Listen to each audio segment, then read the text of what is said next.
सोच कर देखिए, एक आदमी जो दुनिया के सबसे बेड कॉर्पोरेट एम्पायर्स में से एक को चलता है, लेकिन बिलियनियर लिस्ट में उसका नाम नहीं आता। कैसे? और अब रतन टाटा के गुजरने के बाद उनकी लेगेसी कैसे कंटिन्यू होगी? चलिए इस कहानी के पीछे का सच जानते हैं। रतन टाटा एक ऐसे नाम जो ना सिर्फ इंडिया में बल्कि पूरी दुनिया में एक मिसाल है। उनका आखिरी अलविदा 86 साल की उम्र में सबको इमोशनल कर गया। एक विजनरी लीडर और फिलैंथ्रोपिस्ट होने के साथ उनका एक यूनिक चार्म था। पीएम नरेंद्र मोदी और कई बेड लीडर्स ने उनको हार्टफेल्ट ट्रिब्यूट दिया, जो उनकी काम और लेगेसी को हाईलाइट करता है।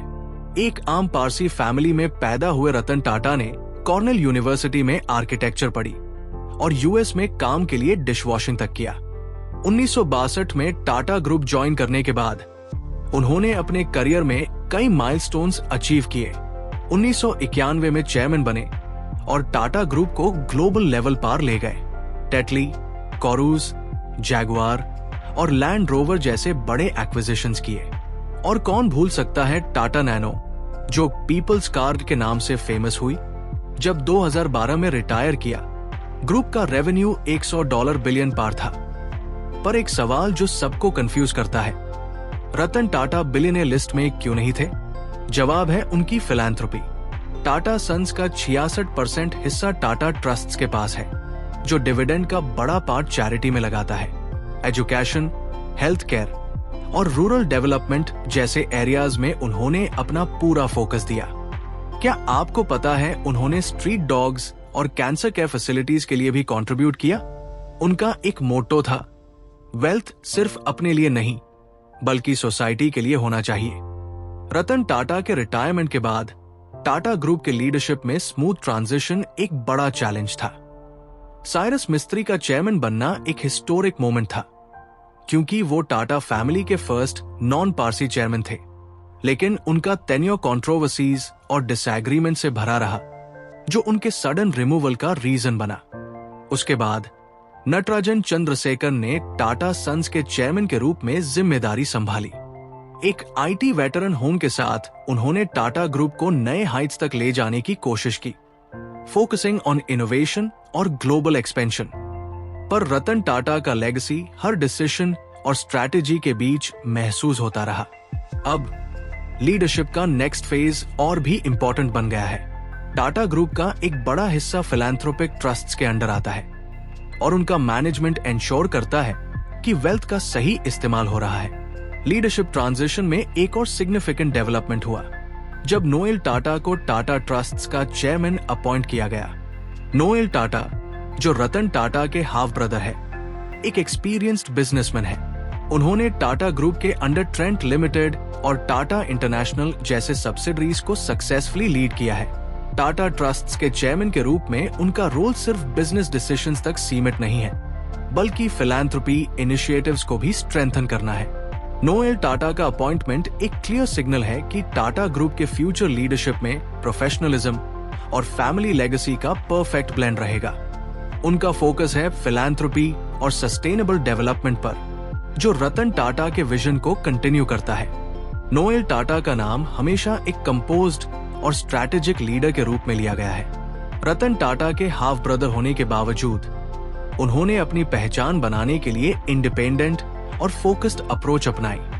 नोएल का करियर ट्रेंट लिमिटेड के साथ स्टार्ट हुआ, जहां उन्होंने रिटेल सेक्टर को रीडिफाइन करते हुए वेस्ट साइड और स्टार बाजार जैसे ब्रांड्स को एस्टैब्लिश किया।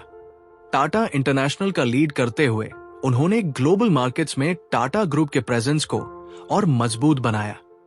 उनकी लीडरशिप का फोकस हमेशा लॉन्ग टर्म ग्रोथ और स्ट्रैटेजिक पार्टनरशिप्स पर रहा।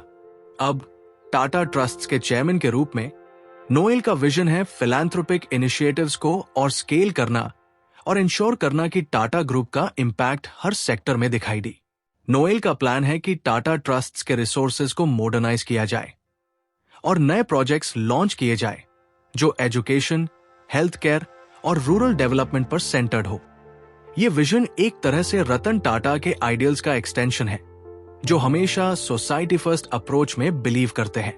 नोएल टाटा का लो प्रोफाइल नेचर और उनकी स्ट्रैटेजिक थिंकिंग उन्हें लीडरशिप के लिए परफेक्ट कैंडिडेट बनाती है। रतन टाटा और उनके प्रीडिसेसर्स का एक लेगेसी छोड़ना एक एक्सेप्शनल अचीवमेंट है। टाटा ग्रुप के फाउंडेशन के टाइम से लेकर अब तक ये कंपनी एक रोल मॉडल बनी हुई है, चाहे वो एथिकल प्रैक्टिसेस हो, एम्प्लॉय वेलफेयर हो या global expansion. Sir Jamshedji Tata के विजन को आगे बढ़ाते हुए टाटा ग्रुप ने हर सेक्टर में अपना इम्पैक्ट बनाया। ऑटोमोबाइल्स, आईटी, स्टील, एविएशन और भी बहुत कुछ। रतन टाटा के टेन्योर में टाटा ग्रुप ने ग्लोबल एक्विजिशंस के थ्रू अपनी प्रेजेंस और स्ट्रॉन्ग बनाई।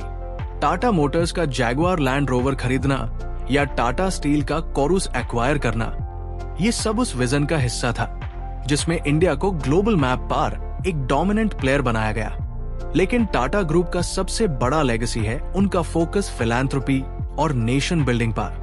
टाटा ट्रस्ट्स के थ्रू हर साल करोर्स ऑफ रुपीस सोसाइटी के बेहतरी के लिए इन्वेस्ट होते हैं। एजुकेशन स्कॉलरशिप्स, हॉस्पिटल्स और साइंटिफिक रिसर्च जैसे प्रोजेक्ट्स में। इसका एक एग्जाम्पल है Tata institute of fundamental research और Tata memorial hospital. Noel Tata और नए लीडरशिप टीम का फोकस है कि ये लेगेसी कंटिन्यू हो। टाटा ग्रुप का कंसिस्टेंट एफर्ट रहा है कि वो सस्टेनेबल डेवलपमेंट के थ्रू एनवायरमेंटल और सोशल चैलेंजेस का सलूशन ले आए। आज टाटा ग्रुप सिर्फ एक बिजनेस एम्पायर नहीं, बल्कि एक इंस्पिरेशन है कि कैसे एक कंपनी प्रॉफिट और पर्पस को बैलेंस कर सकती है। टाटा ग्रुप का मोटो लीडरशिप विद ट्रस्ट उनका असली डीएनए है, जो दुनिया भर के ऑर्गेनाइजेशंस के लिए एक एग्जाम्पल है। टाटा ग्रुप का सफर एक सिंपल इंडस्ट्रियल वेंचर से लेकर एक ग्लोबल पावर हाउस बनने तक एक इंस्पायरिंग स्टोरी है जो एथिक्स, इनोवेशन और फिलैंथ्रोपी के आसपास घूमती है। रतन टाटा का नाम सिर्फ एक सक्सेसफुल बिजनेसमैन के रूप में नहीं, बल्कि एक विजनरी लीडर और नेशन बिल्डर के रूप में लिया जाता है। उन्होंने सिर्फ टाटा ग्रुप को एक्सपैंड नहीं किया, बल्कि एक ऐसा एग्जाम्पल सेट किया जो कॉर्पोरेट वर्ल्ड को सिखाता है कि कैसे प्रॉफिट और पर्पस को बैलेंस किया जाए। नोएल टाटा का लीडरशिप में आना एक नए दौर की शुरुआत है।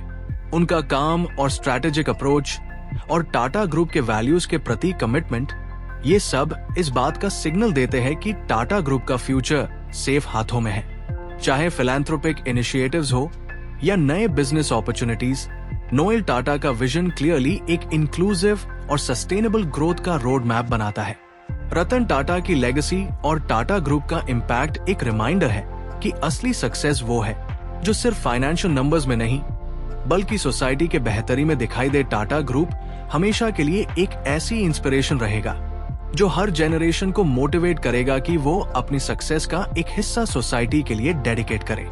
टाटा ग्रुप की इंस्पायरिंग लेगेसी और नोएल टाटा का विजन एक नई शुरुआत है। आपका क्या कहना है? उम्मीद है आपको ये स्टोरी पसंद आई होगी। अगली इंस्पायरिंग स्टोरी सुनने के लिए कमेंट करें, वीडियो लाइक करें और चैनल को सब्सक्राइब करना न भूलें।